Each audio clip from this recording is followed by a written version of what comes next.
Hi Purple Kabadis! Good afternoon to everybody. Today is June 8, 2021. No? Anong oras na ba natin? It's 3:03 in the afternoon. No? Dapat hindi ako magbablog ngayon, kaya lang sa Facebook ko maraming nagpa-pop up ng mga memories. No? Isa na dito yung pre-semestral meeting. No?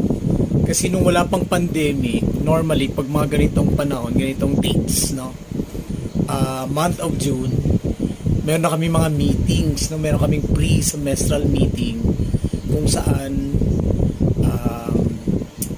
nandun na yung mga professors or yung mga teachers na hired for the semester.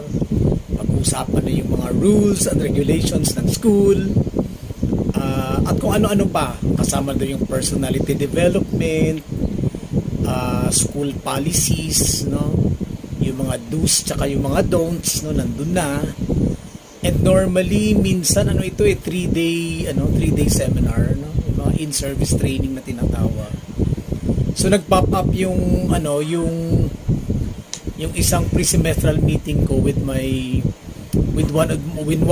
one of my schools in Paranaque. Ito yung Sapphire International Aviation Academy. May video pala akong pinost, no, 3 years ago. So sabi ko, sayang naman kung mawawala lang yung video na to. So plano ko siyang ipakita sa vlog ko, yung video tsaka yung some of our pictures, no. Kasi may napanood akong pelikula before, no. This is a Filipino movie. Ako kasi mahilig ako sa Filipino movies, no. Of course, okay din naman sa akin mga foreign films, no? Lalo na pag mga magaganda, yung mga medyo yung theme ng movie ay yung mga sinusolve silang crime, no? Mas gusto ko yun. Even yung mga horror, mas gusto ko yun. Kaya lang dito sa bahay, pag ako lang mag-isa yung manood ng mga horror movies, no? Pero pag may kasama ko, gusto ko yung mga horror movies, no?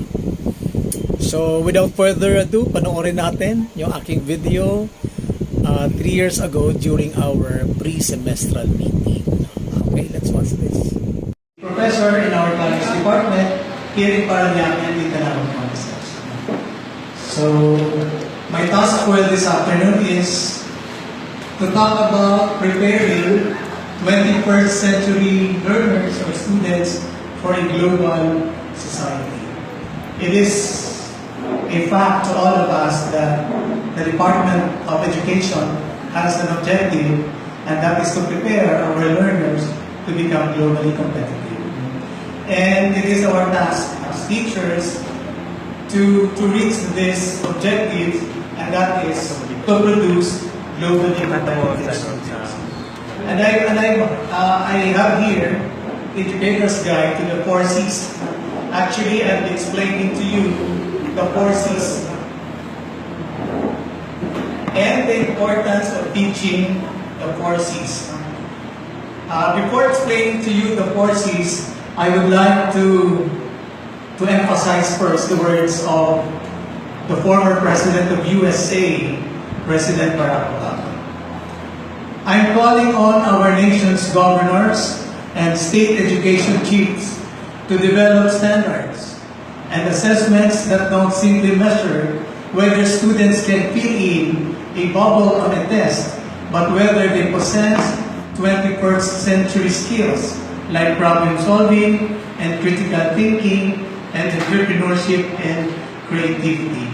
So in other words, it is not really a burden on our part as teachers, but then again, it is our task to produce students who will be problem solvers in the future, critical thinkers, entrepreneurs, and very creative. Students who can make use of their creativity. The first C of the 4 C's I'm going to discuss this afternoon is critical thinking. We have our own definition of what is critical thinking all about, but the P21 has also its definition. Critical thinking and problem solving can be defined in many ways, but P21 defines critical thinking as follows. By the way, this report is also incongruent with the report of Dr. Torres earlier. We have reasoned effectively.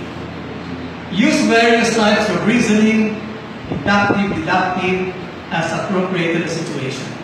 We all know what is inductive reasoning, and that is by generating a statement emerging from the given data. And when you say deductive reasoning, that is aiming to test a given theory. Use systems thinking. Analyze how parts of a whole interact with each other to produce overall outcomes in complex systems. As what Mondevela said earlier, as teachers, it's very hard for us to let the students behave, to have what we are aiming for, like a classroom wherein students are fully concentrating on what we're talking of our topic. There are students who are fast learners, students who are slow learners, and students are considered average. But then again, as teachers, we have to take into considerations the different teaching capability of the student. So as teachers, when there are this group of students who are fast learners, give them an extra activity to work on. And you must also prepare a certain activity for those who are considered average and activity for those who are slow learners. Make judgments and decisions. Effectively analyze and evaluate evidence, arguments, claims, and beliefs. So as teachers, you really have to have a fair judgment in everything that you do, and of course to make a very good decisions. And these decisions are to be evaluated with sufficient evidence. If there are arguments, claims, and beliefs, this must be supported by a good evidence. Analyze and evaluate major alternative points of view. As teachers, we have varied teaching strategies. My strategy may not be the strategy of Sir Kehano, but then again, it could be better than my own strategy. So somehow we can, take advantage of the strategies of other teachers. If we think this strategy is applicable to a certain problem.